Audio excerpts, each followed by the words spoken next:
everyone, Panginoon, na dinala mo sa dahong ito para kasama-sama kami at magpuri sa iyong pangalan upang kami magkita-kita, Panginoon, at magpalakasan. Kung meron mang nanghihina po sa amin, Panginoon, sa umaga po ito, is my prayer na pagkasin po siya. Panalangin ko po, Panginoon, sa mga may karamdaman, kagalingan, at pagkaloob sa kanila, Panginoon.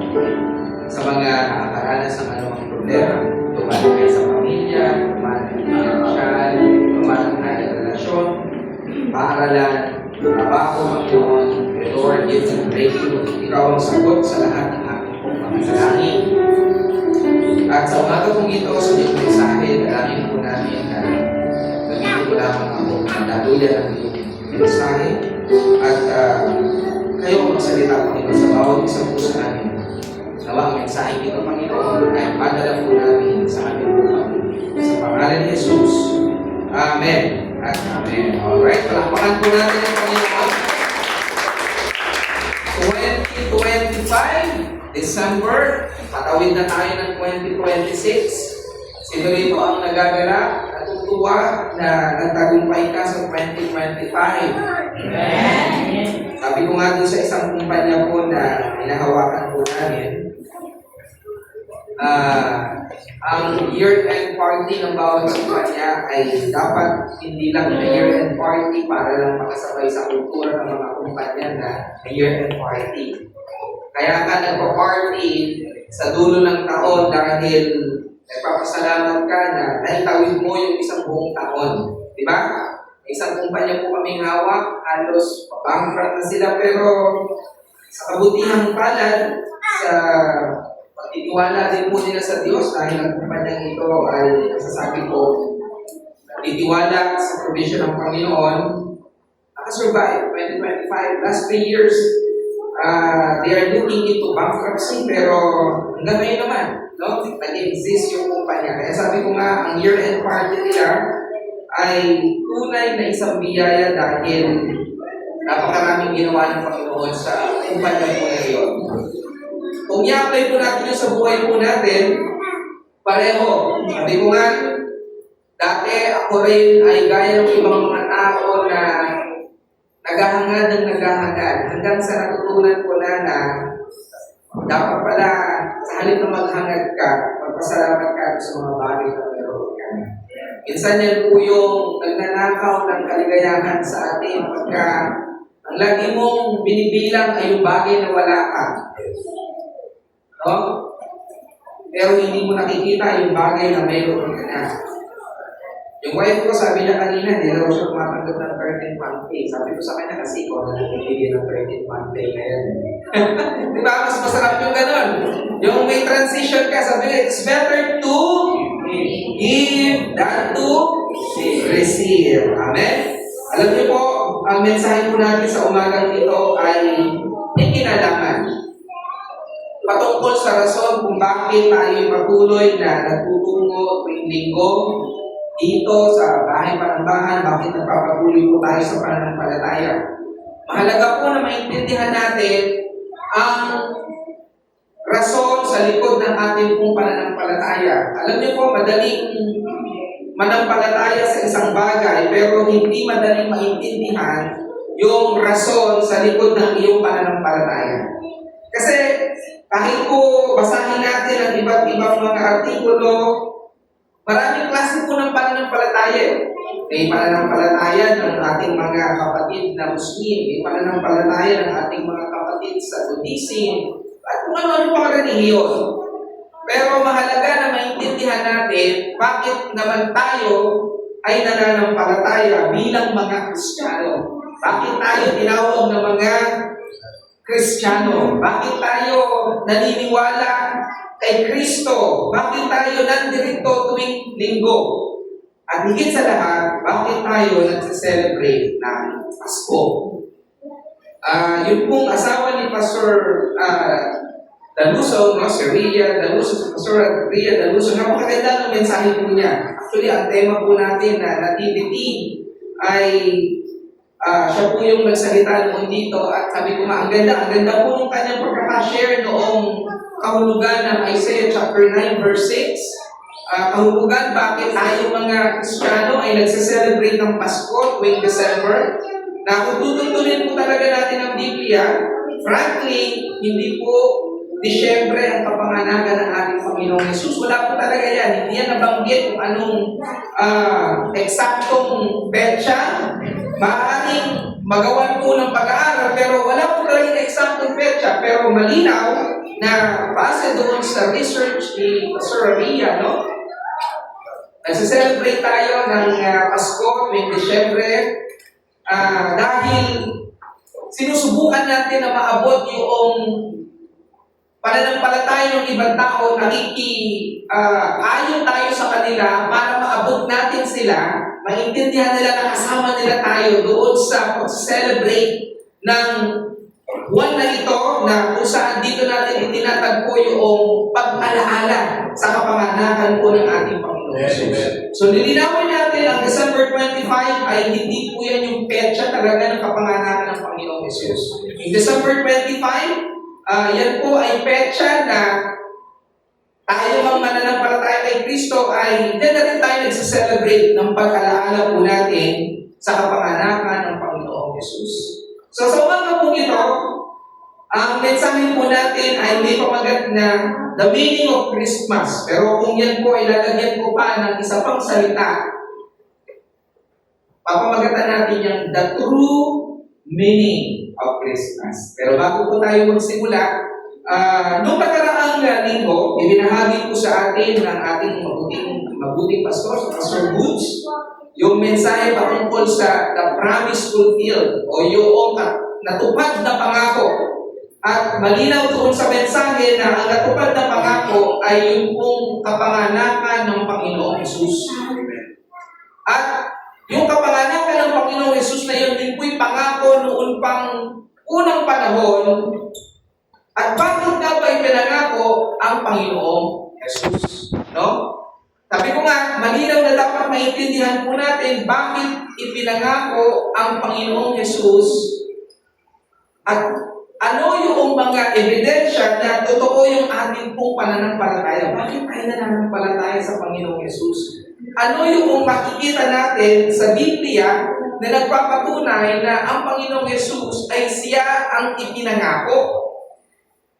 At yung pangakong iyon ay mapapanalanan natin, ibig sabihin, may basihan yung ating pong pinananampalatayanan. Kaya nga sabi ko, no, mahalaga po sa bawat mananampalataya na sinasaliksik po talaga natin ang Biblia o ang salita ng Panginoon dahil doon lang po talaga natin maiintindihan at doon lang din po natin madedepensahan yung ating pong pananampalataya. Kasi pag may nagtanong sa iyo, ano ba yung pananampalataya mo na gusto mong i-share o ibahagi sa akin? Pag sinabi mong, gusto ko sanang i-share sa iyo si Jesus Christ.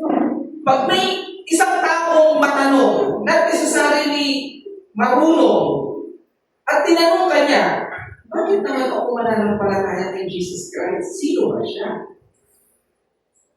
Usually, sa ating mga mananampalataya, alam po natin ay, kasi sabi doon sa John 3:16, for God so loved the world that He gave His only begotten Son, that whosoever believes in Him shall not perish but have an everlasting life. So, Tagalog, sapagkat kayo na lamang ang pag-ibig ng Diyos sa sanlibutan, ibinigay niya ang kanyang butong na anak upang ang sino man sa kanyang sumampalataya, huwag mapahama kung hindi magkaroon ng buhay na wala ng hanggan. Amen. Minsan, nagtapos po tayo sa ganoon. Pero minsan, ang mga tao nagtatanong, so anong ibig sabihin nun? Sino yung bugtong na anak na ibinigay? At dahil ba sinabi diyan na ibinigay ng Diyos ang kanyang bugtong na anak, maniniwala na ako. Bakit kailangan ibigay ng Diyos ang kanyang bugtong na anak?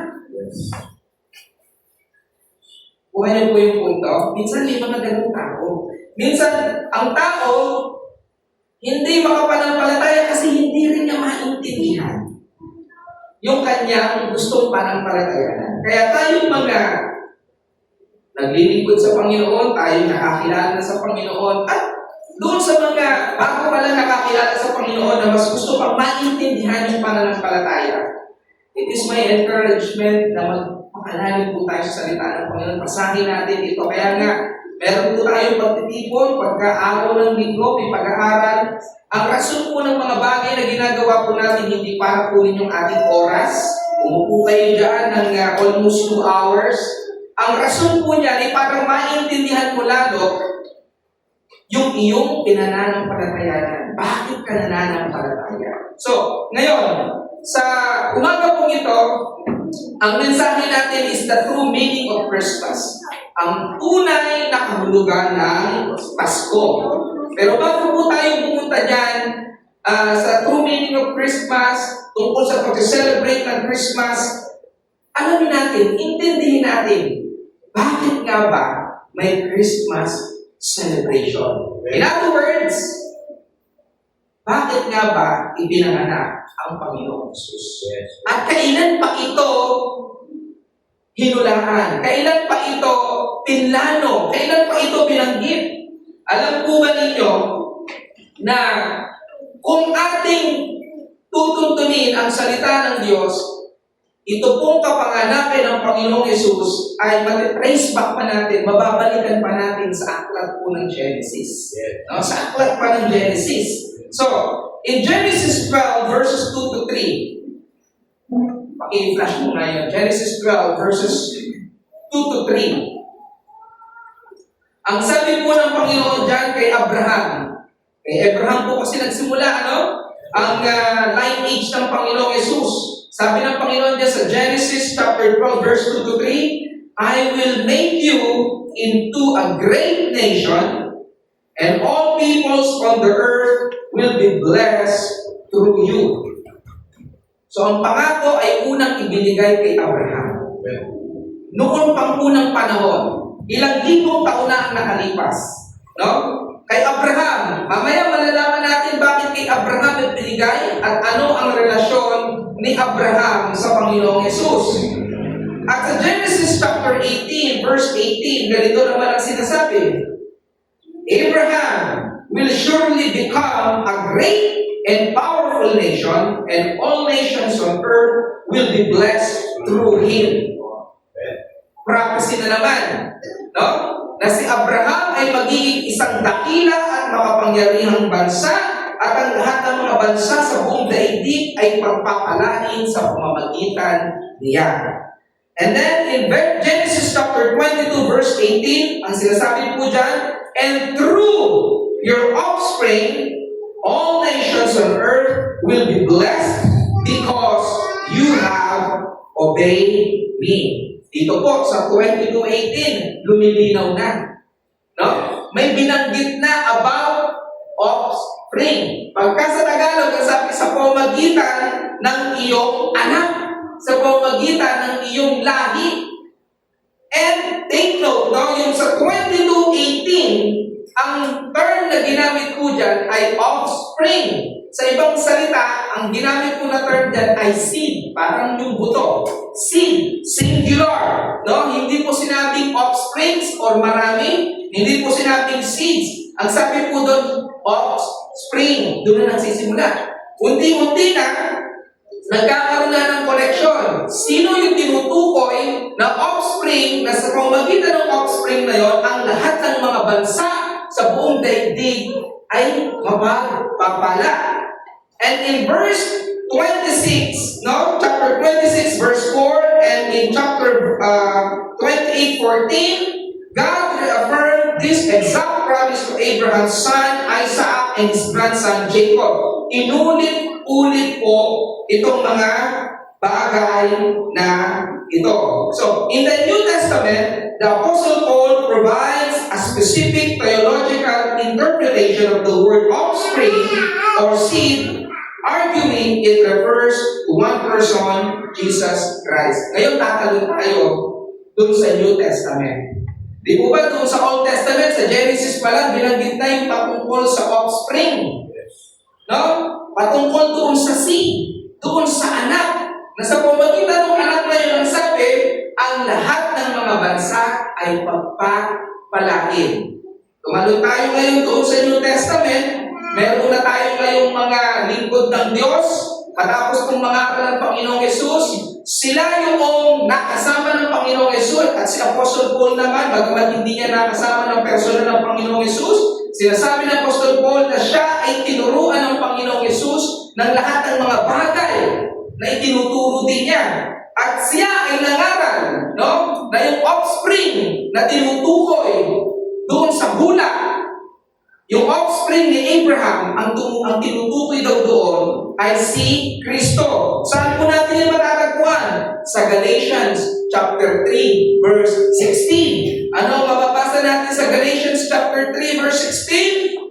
The promises were spoken to Abraham and to his seed.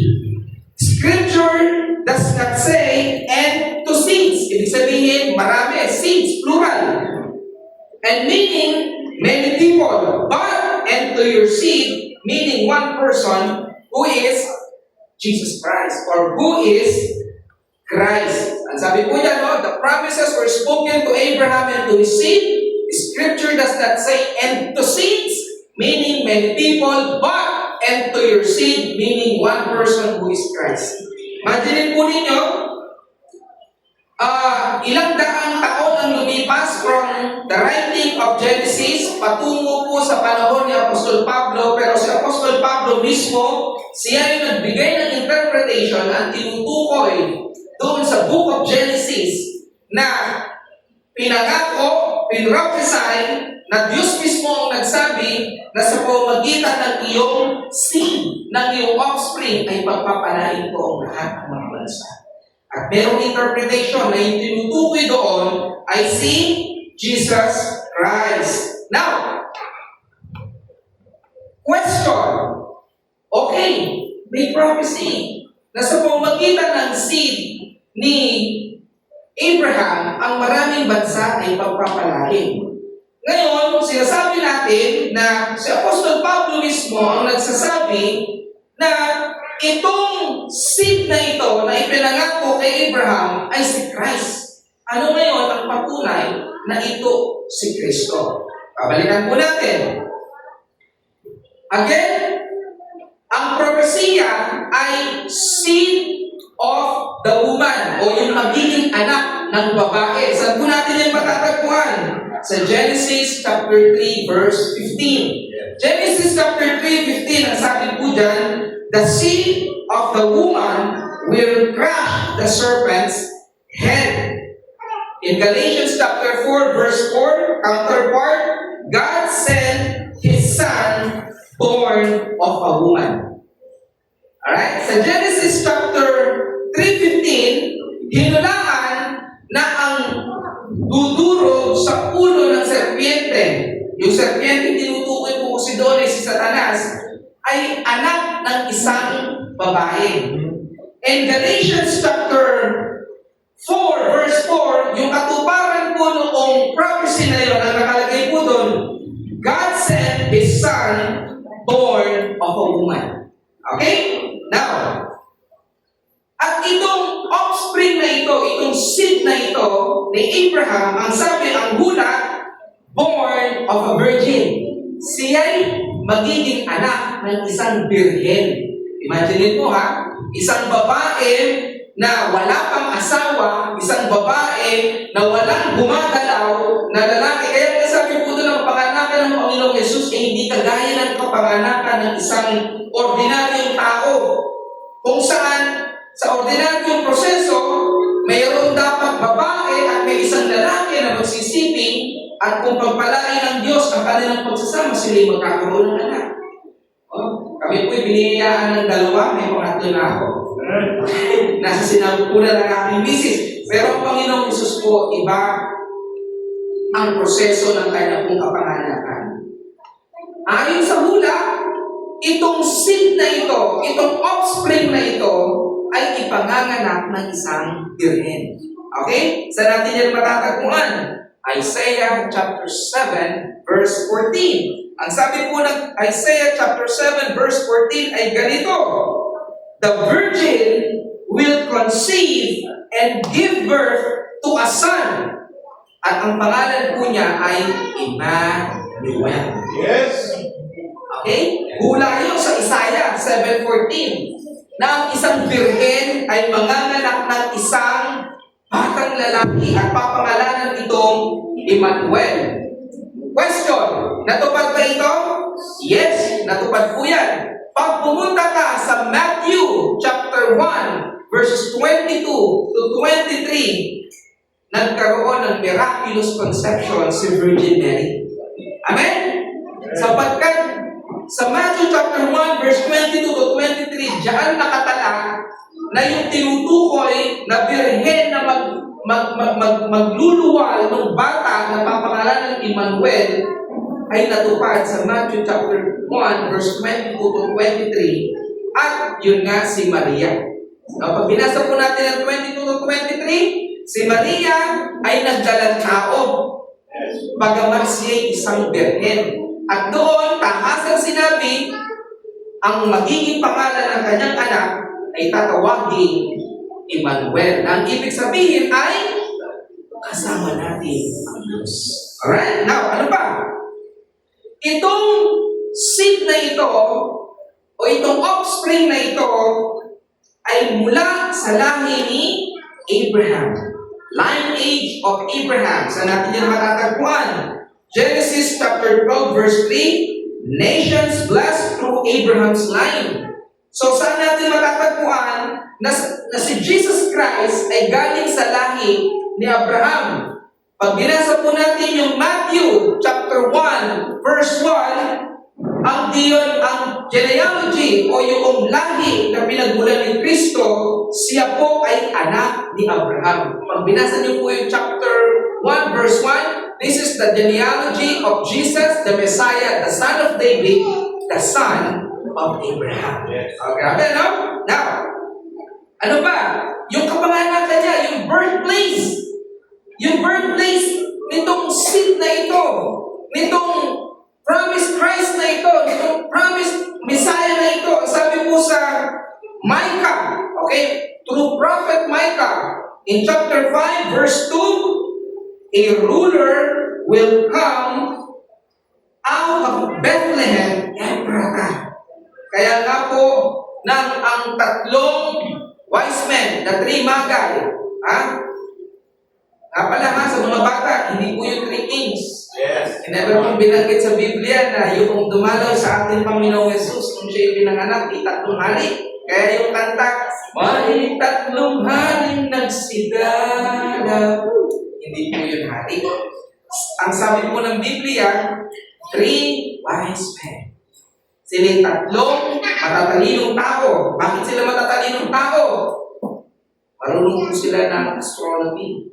Alam niyo po ba na ang naging compass nila, ang naging ways nila noong unang panahon, ay yung star. Yun ang kanilang sinundan.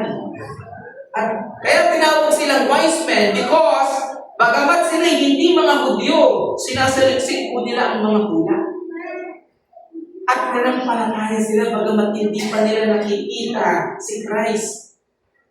At yung kanilang pananampalataya ay talagang pananampalataya. Imagine ninyo, bibitbit na kagad silang mga regalo. Diba? May nagdala ng gold, ng incense, at saka ng myrrh. Ang gold ay isang bagay na iniaalin mo sa isang hari. Ang insenso ay isang bagay na ginagamit ng isang high priest. At ang mira, no, o yung pabango, alam nyo, ginagamit po yan noong unang panahon sa paglilibing. Those three things meron po yung meaning. Yung gold, nagre-representa na itong kanilang pupuntahan ay isang hari. Yung insenso ay nagpapakita na yung kanilang pupuntahan din ay isang mataas na sacerdote. At yung mira, yung pabango, nagre-representa yun na later on itong haring pinanganak na ito. Which is the very message this morning. Siya yung magiging alay para sa ating mga kasalanan. Amen? Okay, balikan po natin, ano? So, di ba sabi sa Micah, may isang ruler na magmumula sa Bethlehem, Ephratah. And the wise men, nung pumunta po sila, itong si Herodes ay nagululihan na. Tinawag niya ngayon ang mga teachers of the law, tinawag niya itong mga skriba, at tinanong niya, saan ipapanganak ang hinulang magiging hari ng Israel? Ang sabi nila, ipapanganak ko siya base sa hula ni Propeta Micah. Sabi niya, sa Bethlehem. Sabi po ng Biblia, para matupad ang isang hula, dapat maganap talaga ito. In Matthew chapter 2 verse 1, mababasa po natin doon ang lugar kung saan ipinanganak ang Panginoong Hesus. In Matthew chapter 2 verse 1, Jesus who was born in Bethlehem of Judea. Grabe, di ba? Si Micah, hinulaan niya, ipapanganak ito sa Bethlehem. Sa Matthew chapter 2 verse 1, ang Panginoong Hesus ay pinanganak nga sa Bethlehem. Ano ba? Ano ba yung mga senyales na yung pinananampalataya natin si Kristo ay totoo at siya talaga ito? Kasi alam nyo, maraming pwedeng magpanggap eh. Di ba? Maraming pwedeng magpanggap. Pero itong mga nagpapanggap na ito, hindi sila tutugma sa mga propesiya na ito. Si Jesus Christ lang ang tumutugma sa mga prophecy na ito. Amen? So now, ano ba yung ebidensya na yung offspring o yung seed o yung Christ na hinihintay, yung Messiah, yung tagapagligtas, ay si Jesus Christ na ating pinananampalatayanan? Ano ba yung una patungkol sa Kanya? In Hosea chapter 11 verse 1, ang sabi po doon, out of Egypt I called my son. Mula sa Egypto ay tinawag ko ang aking anak. Alam niyo po, merong isang preacher noon na naimbitahan sa CCF, Christ Commission Fellowship. Isa po siyang doktor na pastor na Egyptian. And mahal na mahal po niya ang kanyang bansang Egypt. Mahal na mahal niya ang kanyang bansang Egypt. And if there is one thing that he is so proud of about Egypt, itong Hosea 11.1. Kasi sabi ng Hosea 11.1, out of Egypt I called my son. Kaya sobrang proud siya sa kanyang bansa. Sabi niya, ang aming bansa ay binanggit sa Hosea 11.1 na pagmumulan ng anak ng Diyos. Ibig sabihin ba no, si Jesus Christ ay Egyptian? Of course not.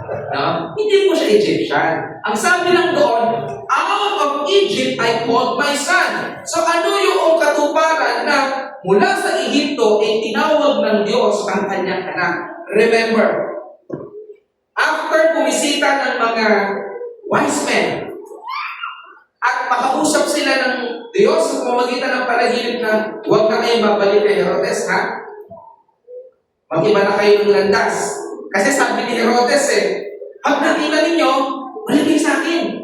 Para ako man din ay makasamba. Pero meron siyang ill motive, hindi talaga siya sasamba. Ang kanyang motibo ay para patayin ang bata. Kaya nung umalis itong wise men at malaman ni Herodes na siya'y nilinlang ng mga wise men, sabihin hindi bumalik sa kanya, pinag-utos niya lahat ng bata na kasing edad, base doon sa timeline na ibinigay ng mga wise men, pinapatay po niya. Pinapatay niya. At bago mangyari yung utos na iyon ni Herodes, remember that through dream, kinausap ng Diyos sa pamamagitan ng anghel si Jose. Okay? Yung mapapangasawa ni Mary. Siyempre, tutugtog siya sa lineage Jose. Sabi niya, dalhin mo sa Egypto ang bata. Saan natin yan mababasa? Matthew chapter 2, verse 14 to 15. Joseph takes the child to Egypt to escape Herod. Dinala niya doon. At remember, nung mamatay na itong si Herodes, at ang bagong hari na ng Judea noon ay si Arkelao, bumalik na po sila sa Jerusalem. Bumalik na po sila sa Israel. Bakit? Kasi patay na si Herodes na gustong magtangka sa buhay ni Jesus. Kaya yun yung sinasabi doon sa Hosea 11.1 na out of Egypt I called my son. Kasi dinala dun si Jesus Christ and then ibinalik. Kaya out of Egypt, I called my son. Lastly, a star in the east. Okay? Isang star sa silangan. Saan natin yan mababasa? Numbers, chapter 24, verse 17. Ang nakalagay po dyan, a star will come out of Jacob, a scepter will rise. In Matthew chapter 2, verses 1 to 2, tandaan natin that the three Magi followed a star to find the King of the Jews. Lahat tumutugma sa ating Panginoong Jesus. So kung ikaw ay nagda-doubt pa sa iyong pananampalataya, kung meron pa rin itong nagda-doubt sa kanyang pananampalataya, ito na yung lahat ng kasagutan doon sa mga doubt mo. Mga propesiya at mga kasagutan tungkol kay Kristo. Sabi mo nga, maraming maaaring magpanggap na sila yung Mesiya, na sila yung Kristo. Because mga kapatid, hinulaan na po yan.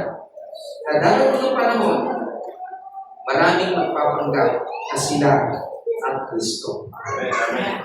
At bilang mga mananampalataya, dapat alam natin yung mga bagay na yan. Kasi kapag hindi natin alam ang mga bagay na yan, mali din lang tayo. Ang isang mananampalataya, non-negotiable, na dapat alam natin ang salita ng Diyos. Hindi po pwede na tagapakinig lamang po tayo. Hindi po pwede na kaya ka Kristiyano kasi Kristiyano ka. Walang ganon. Bakit ka Kristiyano? Basta Kristiyano ako. Hindi po pwede ganon. Dapat alam mo yung pananampalataya mo. Dapat may pasihan ka ng iyong pananampalataya. Kaya tayo nananampalataya kay Kristo dahil doon sa mga bagay na binanggit po natin. Now, let's go here. The true meaning of Christmas. Kasi yung message po nung nakaraan, the promise fulfilled. So yung mga binanggit po natin verses kanina, yun yung katunayan na talagang ang pangako ay natupad. Now, let's proceed to the next slide. So each year, it seems that Christ's birth is acknowledged less and less during Christmas season. Alam niyo, nung bata pa ako, sa San Luis, ako po kasi ay born and raised in San Luis, Pampanga. At alam ko yung mga 90s dito, yung mga mas ma-edad pa po sa amin, alam ko na may mga alaala pa kayo na pag pumatak na ang September, nung hindi pa masyadong gusto ang internet, ang mga radio stations talagang kaliwat kanan yung mga patugtog nila ng mga awiting pamasko, di ba? Hindi ko po sinasabi na Christmas is all about Christmas songs. Pero one thing is for sure, na sa kulturang Pilipino, bakit natin pinapatugtog ang mga Christmas song? It is because we give value about the birth of Jesus Christ. Sinasalubong natin ito ng mga masasayang awitin. Pero dito sa panahon po natin ngayon, parang madala na akong makapakinig ngayon ng mga Christmas songs sa mga radio stations. Napakadala na. Noon, free TV pa, no? Free radio stations. Kasi ngayon, madala na rin makinig ang tao sa radyo. Ang mga tao ngayon, madalas na nakatutok sa cellphone. May sarili ng klase ng entertainment. Anytime, pwede siya magpatugtog kasi ng Christmas songs. Pero what I'm saying is, nung mga ilang taon, ilang dekada ang nakakalipas sa Pilipinas na tinuturing na isa tayo sa may pinakamahabang selebrasyon ng Christmas, diyan, isa sa senyales na magpapasko na pagka narinig mo na yung mga Christmas songs. No? Pero sa panahon po natin yung unti-unti nawawala niya. Ganun din po sa mas malalim na kahulugan. Next slide. So, an editorial in a British newspaper stated, Christ has been detached from Christmas and the season is now apparently just a time for being kind and ensuring that no one is lonely. Pagka sinabi kong editorial, ibig sabihin, may isang sumulat, nag-aral, nag-imbestiga, at yan ang kanyang natagpuan. na sa panahon natin ngayon, taon-taon, parang yung tunay na kahulugan ng Pasko, hindi na yung tungkol sa pagkapanganakan ng Kristo. Kasi nade-detach, pag sinabi kong nade-detach, naaalis na si Kristo sa tunay na kahulugan ng Pasko. Sometimes Christmas is all about gifts, 13th month wala pong masama sa mga bagay na yan, ha? Ano pa? Christmas parties, naku, pupunta ka na Metro Manila ngayon. Talaga naman, magpatak pa lang ng mga ganitong petsa. Grabe ang traffic po sa Metro Manila, especially EDSA. One time, last year, ako yung attend ng Christmas party ng isang kumpanya sa Ortigas. Malis ako sa Christmas party nila ng mga bandang alas 10, alas 11. Nakauwi ako ng bahay, alam niyo bakit? Wala kang mabook na taxi, wala kang makuha kahit yung ride-hailing app ng mga motorsiklo. Wala! Paano ako nakauwi? Pumuntrata ako ng isang taxi driver from Ortigas sa Taguig, 1.5 para lang makauwi ako. Grabe ang traffic! Question, sino ang reason ng traffic pagka December sa Metro Manila and even in other places in the Philippines? Kabit-kabila yung sale, ang malls, kabit-kabila yung Christmas parties. Wala sanang problema kung yung traffic is because they are going to places of worship. Ang sarap sana ng gano'n. Bakit traffic? Kasi yung mga tao nagkakata pumunta sa mga places of worship. Para sampahin si Kristo. Para lalahanin si Kristo, hindi eh. Sa panahon po natin ngayon, ang tao abalang-abala sa mga bagay na patungkol sa season ng Christmas, pero yung tunay na rason, bakit may Pasko, nawawala na. No? Nawawala na. Next slide. So, we have a magnificent opportunity to spread the good news that Jesus is the reason for the season. So, this is the call for everybody. Tayo na mga nakakilala sa Panginoong Yesus, sana naman, huwag tayong maging kagaya ng mga hindi nakakakilala sa Panginoon. No? Wala pong masama doon sa mga bagay na nabanggit ko, yung mga sale sa mall. Yung problema yan. Sarap na mabili pag sale eh. Diba? Lalo na kung yung bibili mo, talagang pangangailangan mo. Marami po, naghihintay talaga na mabili yung mga ganitong end of the year kasi clearance sale yata ang tawag nila minsan dyan eh. Minsan makakakita kaya tayo ng bagay na 50% off, no? Ilang percent yung bawas doon sa original price. So kung yan yung iyong financial strategy para makatipid ka, pero minsan, yung ganito mga panahon, ito din yung time na ang tao ay nag-splurge. Gastos dito, gastos doon. Bibili ka ng isang bagay na hindi mo naman kailangan. Sabihin mo, naku, nakabili ako ng isang bagay na 50% off. Nakatipid ako. Pero yung bagay na binili mo, hindi mo naman kailangan. Sa totoo, hindi ka nakatipid. Nakunan ka ng 50% na halaga ng bagay na yun. Kasi bakit? Yung binili mong yan, di mo naman gagamitin. Andun lang sa bahay mo. Kaya mo binili kasi sale. Now, the challenge to us, believers, we have the opportunity to spread. Meron tayong oportunidad, meron tayong pagkakataon na ipalaganap yung tunay na kahulugan ng Pasko. Wala pong masama na makibahagi tayo doon sa mga bagay na ginagawa ng mga tao sa labas pagkaganitong panahon. Pero sana, hindi tayo kasama doon sa mga tao na nakakalimot ng tunay na kahulugan ng Pasko. Next slide. So, 3 perspectives on the true meaning of Christmas. The first is, Christmas is a birthday celebration honoring Jesus. Ang Pasko daw po ay selebrasyon ng kapanganakan ng ating Panginoon. At hindi lang po yung basta selebrasyon. Ito'y pag-honor. Ito'y pagpaparangal sa kapanganakan ng Panginoon. At bakit natin dapat parangalan ang kapanganakan ng Panginoon? Alam nyo? Ang rason, itong susunod na slide. The Word became flesh and made His dwelling among us. We have seen His glory and the glory of the one and only Son, who came from the Father, full of grace and truth. We honor Jesus Christ because the Bible says, no, that He is the one and only Son who came from the Father, full of grace and truth. Siya yung katuparan ng pangako sa atin ng Panginoon Diyos. Siya yung nagmula sa awan. Hindi po siya yung basta-basta kung sino lang na ipinanganak. Alam niyo po, tayo man ay merong birthday. Tayo man ay nagsa-celebrate ng ating mga birthday parties. Pinupuntahan tayo ng ating mga kaibigan kapag ka po tayo nagsa-celebrate ng birthday natin.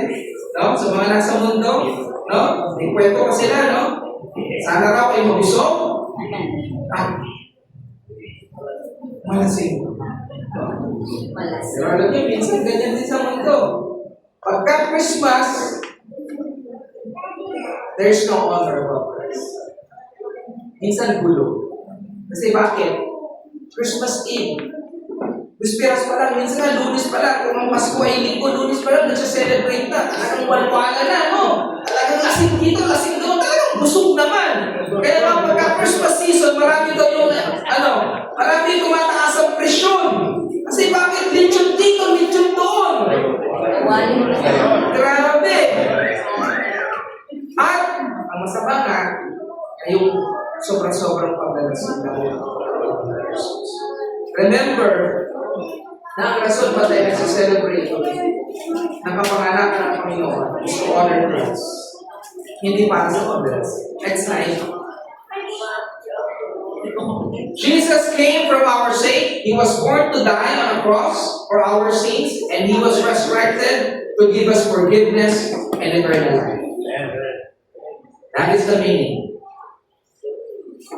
Kaya tayo sa-celebrate ng Pasko, kaya tayo mayroong Christmas celebration, kasi ating ipinagdiriwang yung kapanganakan ng Panginoong Yesus, ang ipinangakong Mesiya. Pag sinabi po kasing Mesiya o Kristo, yan yung ipinangakong tagapagligtas.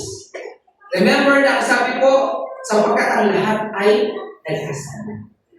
At ang sabi ng salita ng Panginoon, ang kabayaran ng kasalanan ay kamatayan. Ngunit ang libre kaloob ng Diyos ay buhay na walang hanggan kay Kristo Jesus ang Panginoon. So yan yung meaning ng Christmas.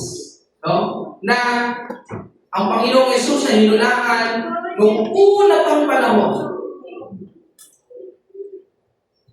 ay pinanganak, namatay po sa krus ng Kalbaryo. At kung papanampalatayanin po natin wala, susundin yung kanyang mga utos. Ang sabi po ng John 3:16, sa lahat ng sa kanya ay tatanggap. Sa lahat ng sa kanya sasampalataya. Sila'y magkakaroon ng buhay. Minsan, yung ating new sperm ay tanggapin mo si Kristo bilang sariling Panginoon at tagapagligtas. I just realized this morning. Para sa akin, yung palang salitang you accept Jesus Christ as your personal Lord and Savior, parang medyo vague pa eh. Parang neutral term pa eh. For me, the more appropriate term is believe in Christ. Maniwala ka kay Kristo. Kasi yung salitang accept, parang ang dami niyang meaning eh. Dami niyang ibig sabihin. Pero yung to believe in Christ, yung maniwala ka, manampalataya ka kay Kristo, yun yung dapat na ginagawa po natin. So yung Christmas ay dapat gawin po natin opportunity para ipaaral sa Kristo. Para marami ang manampalataya po kay Kristo. At huwag natin itong parang gawin isang parang religious activity. No, magiging powerful yung ating pong mensahe ng pag-spread ng gospel kung yung mensahe ng gospel ay nakikita po mismo sa ating sarili. No? Sasabihin mo sa iyong kapitbahay, Brad, pwede mo kitang makausap ng ilang linggo. Gusto ko sana i-share sa iyo yung about kay Kristo. So, ano gagawin ko kay Christ? Gusto ko sana manampalataya ka sa Kanya. Kaso mga kapitbahay, kung sabi niya, ay ang problema, hindi ko nakikita sa iyo na palataya na kay Kristo. So ang ating pong perfect message, sa totoo lang po, no? Ayun sa ating sarili. Dapat nakikita po sa ating sarili na tunay na tayo po ay naniniwala kay Kristo. Next slide. So, for what I received, I pass on to you as of first importance, that Christ died for our sins according to the Scriptures, that He was buried, that He was raised on the third day according to the Scriptures. 1 Corinthians 15:3-4. Actually, ito po ang meaning ng gospel. Diba? Sa mga nag-aaral po natin dito ng Founder of Leaders, pag tinanong kayo, ano yung sabihin ng gospel?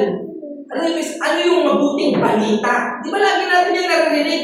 Ano ba yung mabuting balita? Ito po yung mabuting balita. Na si Kristo ay ipinanganak, siya'y namatay para sa ating mga kasalanan, siya'y inilibing, ilang araw nga siyang nasa ilalim, ilang araw siya namatay, 3 araw, and He was raised on the third day according to the Scriptures. Next slide. Ayun na yun? And then, third slide, nasa na? Ako wala na kasi doon eh. Doon ako nakatingin. Okay. So, we can urge people to respond to Jesus with faith, accepting His offer of salvation. Anyway, ito po na-discuss ko na kanina. So, the real meaning of Christmas, the challenge to us, diretso na doon sa dulo, conclusion. Actually, this should not be conclusion, but rather a challenge to everybody. No? Sa bawat mananampalataya, ito po yung challenge po natin. Yung conclusion mo. Last slide. Jump to last slide. So, ito yung challenge. Halip na conclusion, it should be challenge. No? Let us take the opportunity to tell others the miraculous story of Jesus, God's Son. And let's pray that many, like the wise men who came to worship the promised Savior, will seek Him and find Him this year. Alam nyo, ito yung challenge po sa ating mga mananampalataya. Tayo po yung mananampalataya, hindi lamang po para sa ating personal na benefit. Tayo po yung mga mananampalataya, hindi lang para tayo lang yung maligtas o makakilala sa Panginoon Jesus. Itong season po ng Christmas, itong darating na December 25, huwag mo nang hintayin yung December 25. Itong panahon na ito, na ang mga tao, kabit-kabila yung party, yung mga tao, kabit-kabila yung paggasta, yung kaabalahan, malubang yung minsang tawa, o kaya message, o kaya pagkipagpwentuhan mo sa opisina mo, katrabaho mo, sino mang tao, especially yung mga mahal ko natin sa buhay. No? Napapanahon kasi siya, itanong mo sa kanya. Alam mo ba yung tunay na kahulugan ng Pasko? Kaya nila pag tinanong niyo po yan, doon sa tao na yun, for sure, mag-iisip niyo, ano yung tunay na kahulugan ng Pasko? Pag hindi niya alam yung sagot, dapat ikaw alam mo yung tunay na sagot doon sa tanong. And take that opportunity to spread the gospel. Take that opportunity para ibahagi natin sa ibang tao yung tunay na kahulugan ng Pasko. Alam niyo po yung 3 wise men, yung 3 magari, hindi po sila galing lang sa Mexico, pumunta ng Angeles. Hindi po ganun kalapit. Naglakbay sila ng milya-milya. At alam niyo nung unang panahon, wala pang internet, wala pa yung lahat ng mga telecommunications or technologies na meron tayo. Sila ang pinananahala, ang kanilang pasinalan ng panahon po na yung scripture. Pinabasa nila yung scripture at yung faith nila. At yung star na nagpakita sa kanila. Kasi base doon sa kanilang pag-aaral, yun yung panahon na yun na lalabas yung star na mag-guide sa kanila. Papunta doon sa lugar kung saan ipinanganak ang ipinangakong Mesiya, yung Kristo. Sa panahon po natin, hindi natin kailangan manggulat. Kasi natupad na yung mga bunya. Ang kailangan na lamang po natin sa panahon natin, mananampalataya. At dapat yung pananampalataya po natin hindi mababa. Dapat araw-araw lumalalim. Sabi ng Apostol Paul, wala nang makilala niya si Kristo, wala siyang ginawa kung hindi kilalanin si Jesus Christ. Araw-araw. Ikaw kapatid, sa araw-araw na ginawa ng Diyos, dinidesire mo ba sa buhay mo na mas kilalanin mo si Jesus Christ? Yung mga binanggit ko yung verses kanina, yung mga prophecies na yun, kung hindi mo yung narinig ngayon, nabasa mo na kaya yung dati. Minsan, ayaw maniwala sa atin ng mga tao kasi minsan tayo mismo hindi ka pa maniwala ng ating pinanampalataya ng basa. Kasi para sa kanila, hindi naman niya alam yung sinasabi niya. Pag nagtanong ako, hindi naman niya ako masagot. Sabi ko ng Biblia, walang mananampalataya kung walang mangangaral. At walang mangangaral kung walang mag-aaral. Kaya nga po yung mangangaral, ang ututul po niyan ay aral. At meron din diyang salitang nag-aaral. So saligsigin po natin yung salita ng Panginoon. Huwag lang kayong aasa yung Sunday na nakikinig kayo dito. Dapat yung Sunday ay parang review na lang sa atin. Parang nagre-review ka na lang. Sometimes, sa eskwelahan na lang eh. Hindi ka makaka-relate sa teacher mo kung yung lesson for that day na ibinigay pa nung nakaraang araw, eh hindi mo inaral, hindi ka talaga makaka-relate. Kaya pag tinawag ka sa recitation, wala kang maisagot. Huwag po tayong maging katulad ng 5 birhen na hindi nag-prepare. Remember, yung parable of the 10 virgins? Yung 5 doon, matalino. Nagbango ng extra oil. Kasi they were waiting for the coming of the groom. Hindi nila alam kailan darating yung groom eh. So may extra oil. Eh, ginabiltating ng groom. Yung 5 doon, hindi nagbango ng extra oil. Dahil wala pa yung groom, na-late yung groom, yung kanilang ilawan, mamamatay na. Madilim sa lugar nila. Humihingi sila dun sa 5 virgins. Sabi ng 5 virgins, naku, inagdang ko sa amin para sa paghihintay namin. Mabuti pa, punta muna kayo sa bayan, bumili kayo ng tamis, saka kayo bumalik. Dumating yung groom. Wala sila. Pinapasok yung 5 virgins, sinara. Mga kapatid, huwag natin hintayin na masayang yung ating pananampalataya. Sinimulan mo na eh. Sinimulan mo na. So kung sinimulan mo na, sa salitang kolokyano, sa panahon natin, sabi nga eh, maririn mo na. No? Magpakalalim ka na sa pananampalataya. At huwag mong isipin na ang pananampalataya kay Kristo ay okay. Sa totoo lang, ang pananampalataya kay Kristo ay hindi po overacting. Hindi po ito yung dry. Actually, ang pananampalataya kay Kristo ay exciting. Exciting ang pananampalataya kay Kristo. Kung nakakita ng kapag nananampalataya kay Kristo, may problema ka na, nakangiti ka pa at kontento. Kasi nananampalataya ka, then He will provide. Diba? Saan ka nakakita na kung anong manampalataya ka kay Kristo, puno-puno ka ng peace of mind kasi alam mo, iingatan ka niya, iingatan niya ang pamilya mo, iingatan niya ang maraming bagay na mahalaga sa iyo. Kasi bakit? Pinahahalagahan. No? Ito kung magawa ka, sabi nga ni Pastor Peter Tanchi, nagsisiya. Nung siya po ay naglilingkod sa Diyos, siya ay nagdinegosyo pa. Sabi niya, hindi niya kinakaligtaan yung mga prayer meetings, yung mga gawain sa Panginoon. Bagamat siya nagdinegosyo no matter how busy he was. Kasi sabi niya, ito yung kanyang faith. Kasi nananampalataya siya na kung He will take care of God's business.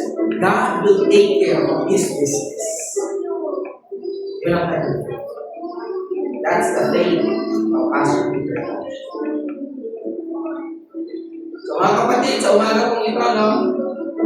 Sa mensahe po natin ngayon, I want you to focus dun sa mga una kong binanggit. Yung mga prophecies na natupad from the Old Testament, natupad sa New Testament, kasi yun po yung foundation ng ating pananampalataya. We are believing in a true Christ. We are believing to the genuine Messiah.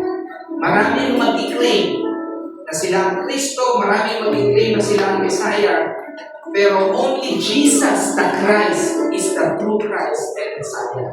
At siya yung sinaselebrate ng isang katauhan pag-celebrate. December 25 may not be the actual date of Christ's birth, but at least, no, in the history of mankind, no, sa buong isang taon, may isang araw doon na ipinanganak ang Kristo. At siya yung katuparan ng pangako ng Diyos sa atin. That whosoever believes in Him shall not perish but have everlasting life. Tayo po natin tumayo at tayo po'y manalangin.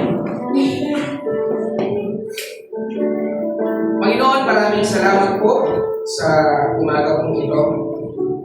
We thank you, Lord, sapagkat minsan pa binigyan mo kami ng opportunity na magkasama-sama kami. Magbulay lang yung salita. Lord, sometimes, yung ganitong mga mensahe, mga bagay na halos ayaw na namin pakinggan kasi minsan parang paulit-ulit na lang. Pero isang bagay na hindi namin naiintindihan, Panginoon. Minsan pala, Panginoon, yung mga ganitong bagay na ayaw na namin napapakinggan dahil paulit-ulit na lang. Ito pa pala yung mga bagay na hindi namin alam. Akala namin naiintindihan na namin, akala namin alam na namin, pero hindi pa pala Panginoon. Lord, we pray na yung mensahe mo, yung mga salita mo na nabanggit kanina, Panginoon, yung mga tulak tungkol sa iyong kapanganakan na natupad, Panginoon, na naganap, katotohanan na ang lahat ng gulat tungkol sa iyo ay totoo at ikaw ay totoo at ikaw ay tunay, Panginoon. Hindi ka man namin nakita, sabi mo, Lord. Mapalad si Tomas sapagkat nanampalataya siya dahil nakita ka niya. Nakita niya ang mga butas sa iyong palad, sa iyong tagiliran, Panginoon. Pero sabi mo, Panginoon, subalit mas palad sila na sumasampalataya sa akin, bagamat hindi nila ako nakikita. Kaya, Panginoon, sa oras na ito, sa umaga po na ito, Panginoon, ang panalangin po namin, itong mensahe mo na ibinigay mo sa amin, nawa itutuloy mo sa puso po namin, Panginoon. Nawa, Panginoon, dalhin po namin ito. Especially in this Christmas season. Allow us to take this opportunity to spread the gospel. Pero una sa lahat, Panginoon, allow us na mabuhay sa amin ang iyong mabuting balita. Makita ito sa aming mga buhay, Panginoon. Na hindi na namin kailangang magsalita sapagkat nakikita nila ang mensahe sa aming buhay. Lord, I pray sa lahat ng mga anak mo na narito sa oras na ito. And even those na hindi mo namin kasama, hindi mo namin nakasama rin doon sa anumang kadahilanan. We pray, Lord, na kumilos ka sa buhay ng bawat isa po sa amin. At huwag hayaan, Panginoon, na ang mga mensaheng ito ay malaglag sa batong adawang, sa batong kabilang sa daanan, sa batuhan. Pagkos itong mga salita na ito, Panginoon, ay malaglag sa mabuting lupa at mamunga ito sa amin, Panginoon, ng siksik ng liga tumahapaw, 10, 50, 100. Lord, naniniwala kami na ang salita mo ay hindi babalik ng walang. Sa pangalan ni Jesus. Amen. Amen.